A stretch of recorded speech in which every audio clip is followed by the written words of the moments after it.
మేమందరం కూడా ప్రజాసేవా దృక్పథంతో ప్రజల సమస్యల పరిష్కరణ కోసం, ప్రాంత అభివృద్ధి కోసం పనిచేస్తే వాళ్ళేమో ఈరోజు బెదిరింపులు, రౌడీజం, గూండాయిజం చేస్తూ మరి ఈ ధోరణి ఉంది. సో రోహిత్ రెడ్డి గారు, మీరు గతంలో కూడా ఎమ్మెల్యే గెలిచారు కాబట్టి మీకు జనాల పల్స అంటే ఏ విధంగా ఉంటుందో తెలుసు.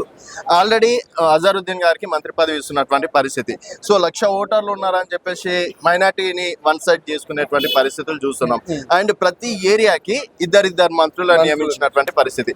సో ఈ మాయా బజార్ అనుకోవచ్చు, లేకపోతే ఇంత పెద్ద కురుక్షేత్రంలో మీ బలాలేంటి?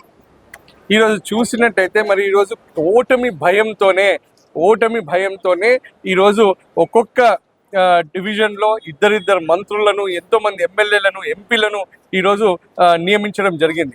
దాంతోనే అర్థమైపోతుంది ఆల్రెడీ వాళ్ళు డిఫెన్స్లో పడిపోయినారు, వాళ్ళకు ఓటమి భయం అనేది ప్రారంభమైంది. అంతేకాకుండా ఈరోజు మీరు చూసినట్టయితే అజరుద్దీన్ గారికి మరి ఈరోజు వాస్తవంగా ఆయనకు రావాల్సిన టికెట్ ఇది జూబ్లీహిల్స్ అనేది. మరి గతంలో కూడా ఆయన ఇక్కడ నుంచి నిలబడిన విషయం అందరికి కూడా తెలుసు. మరి ఈరోజు మీరు చూసినట్టయితే అజరుద్దీన్ గారికి ఈరోజు పొద్దున్నే కొంతమంది మైనారిటీ వాళ్ళ ఇంట్లోకి వెళ్ళినప్పుడు వాళ్ళు చెప్తా ఉన్నారు, సాబ్ ఏదో చాక్లెట్ దిఖారా హై, గత ఎన్నికల్లో ఏ విధంగా అయితే మరి ప్రజలకు ఎన్నో హామీలు, దొంగ మాటలు చెప్పి మోసం చేసిండో మళ్ళీ ఇప్పుడు అదే పని చేస్తూ ఉన్నాడు. మైనారిటీలు ఎవ్వరు కూడా ఈరోజు రేవంత్ రెడ్డి మాటలను కానీ కాంగ్రెస్ పార్టీని కానీ నమ్మే పరిస్థితుల్లో లేదు. వాళ్ళందరూ కూడా చెప్తా ఉన్నారు, సాబ్ ఇదంతా కూడా కేవలం ఈ ఎలక్షన్ స్టంట్ అని చెప్పి మేమంటున్నది కాదు, ప్రజలు స్వతహాగా వాళ్ళంతలో వాళ్ళే చెప్తున్న విషయం ఇది. అజరుద్దీన్ గారికి వాస్తవంగా కూడా ఆయన సీటును గుంజుకొని మరి ఈ రోజు దాకా ఆయనకు ఎమ్మెల్సీ పదవి కూడా ఆయనకు రాలేదు. మరి గవర్నర్ గారు ఇంకా సంతకం పెట్టలేదనే విషయం మనకు అందరికీ తెలుసు. మరి అటువంటిది ఈరోజు మంత్రి పదవి ఇచ్చి మోసం చేద్దామన్నా కానీ ప్రజలు ఒక్కసారి మోసపోయినారు, రెండోసారి మోసపోరు. మరి మైనారిటీలు మొత్తం మా వైపే ఉన్నది అది అది అది వాళ్ళ భ్రమ. వాళ్ళు ఈరోజు ఇప్పుడు మనం తిరుగుతున్నదంతా కూడా ఇది ఒక మైనారిటీలకు సంబంధించిన కాలనీలు ఇవి. ఇక్కడ మీరు చూస్తే ఎంత ఆదరణ కనిపిస్తా ఉందో మీరే చూస్తా ఉన్నారు.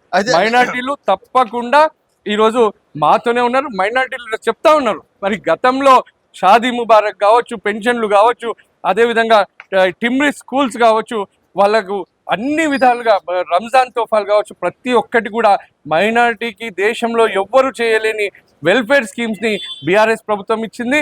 మరి ఈరోజు చూస్తే ఇవన్నీ కూడా గాలికి కొట్టుకుపోయినాయి. మరి ఈ ప్రభుత్వానికి ఏది కూడా శాతం కాదు. మైనారిటీలను మేము తప్పకుండా మళ్ళీ బీఆర్ఎస్ తోనే మేము ఉంటామని చెప్పి వాళ్ళు చెప్తా ఉన్నారు. అయితే రోహిత్ రెడ్డి గారు, ఇప్పుడు ఫైనల్ గా మనం మాట్లాడుకున్నట్టయితే సునీతమ్మ గారు ఎప్పుడైతే నామినేషన్ వేశారో అప్పటి నుంచి అడుగడుగున మంత్రులు అంటే దొంగేడుపు, ఎలక్షన్స్ కోసం అని చెప్పేసి అట్లా అవమానించడం, తర్వాత రెండో భార్య అని చెప్పేసి అట్లా అవమానించడం, పదే పదే అవమానాలకు గురి చేస్తున్నారు కదా. మరి జనాలు అంటే వీళ్ళ మాటలు నమ్మే పరిస్థితిలో ఉందా, మీ మాటలు నమ్మే పరిస్థితి?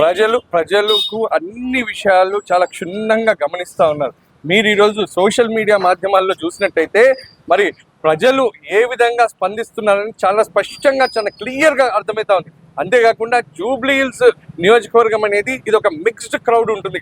ఇక్కడ చదువుకున్న వాళ్ళు ఉంటారు, అదేవిధంగా చాలా నిరుపేదలు కూడా ఉంటారు. మరి నిరుపేదలేమో మరి మాకు ఏదేదో కాంగ్రెస్ వాళ్ళు ఇచ్చిన హామీలను నమ్మి మోసపోయి ఈరోజు గోసపడుతున్నాము.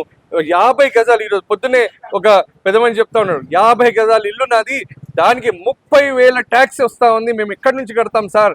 మరి గతంలో ఎంత ట్యాక్స్ వచ్చేదన్నా అని నేను అడిగితే 1700 రూపాయలు 1700 రూపీస్ వస్తుండే ఇంతకుముందు, ఇప్పుడు 30,000 రూపాయలు వేస్తున్నారు. మేము ఎక్కడి నుంచి తేవాలి?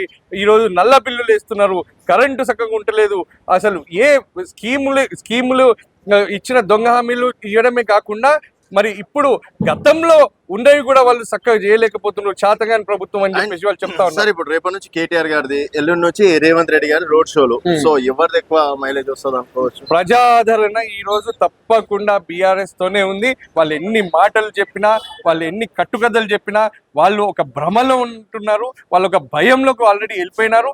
తప్పకుండా వాళ్ళకు ఓటమి భయంతోనే మరి రోజు ఇటువంటి విధమైన ప్రచారాలు కావచ్చు, ఇంతమంది మంత్రులు ఈరోజు రాష్ట్రంలో ఎన్నో సమస్యలు ఉంటే రాష్ట్రాన్ని నడిపే మంత్రులు ఈరోజు అందరూ కూడా ఇక్కడ గల్లీలలో దిగిన వెంటనే ఈరోజు అర్థమైపోతా ఉంది. మరి తప్పకుండా నేను చెప్తా ఉన్నాను, ఈరోజు కేటీఆర్ గారు ఒక రోల్ మోడల్. ఆయన ప్రపంచ దేశాలన్నీ కూడా హైదరాబాద్ వైపు చూసేటట్టు చేసిన ఘనత ఈరోజు కేటీఆర్ గారికి దక్కింది. మరి ఈరోజు రేవంత్ రెడ్డి గురించి మనం మాట్లాడుకున్నట్టయితే ఒక రౌడీ ధోరణి, అసలు ఏమి చేత కాదు, వచ్చిన కంపెనీలను కూడా నిలబెట్టుకోనికి చేతగాని మనిషి, ఈరోజు నిరుపేదలను మోసం చేసిన వ్యక్తి అని చెప్పేసి ఈరోజు చెప్తా ఉన్నారు. అంతేకాదు, గతంలో మీరు చూసినట్టయితే ఇక్కడ ఎడ్యుకేటెడ్స్ కూడా చాలా మంది ఉన్నారు. వాళ్ళు చెప్తా ఉన్నారు, మేము చెప్పాల్సిన అవసరం రావట్లా, వాళ్ళే చెప్తా ఉన్నారు. గతంలో ఈవెన్ కోవిడ్ టైంలో కూడా మరి ఫ్లైఓవర్లు, రోడ్ల అభివృద్ధి అన్ని జరిగినాయి. ఈ రోజు రోడ్ల దుస్థితి చూడండి, 48 ఫ్లైఓవర్లు కట్టిన ఘనత బీఆర్ఎస్ ప్రభుత్వానికి దక్కితే గత 2 సంవత్సరాల్లో ఒక్క కొత్త రోడ్డు కూడా మరి వాళ్ళు ఇనాగ్రేట్ కొత్తది అనౌన్స్ చేయలేకపోయారు. సో నవంబర్ 14న మీ కాన్ఫిడెన్స్ ఈ విధంగానే ఉంటుంది? తప్పకుండా 100%. మరి రోజు రోజుకి పెరుగుతున్న ఆదరణ, మరి ఎదుటి వాళ్ళు కాంగ్రెస్ వాళ్ళ పైన పెరుగుతున్న ద్వేషాన్ని చూస్తున్నట్టయితే బంపర్ మెజారిటీ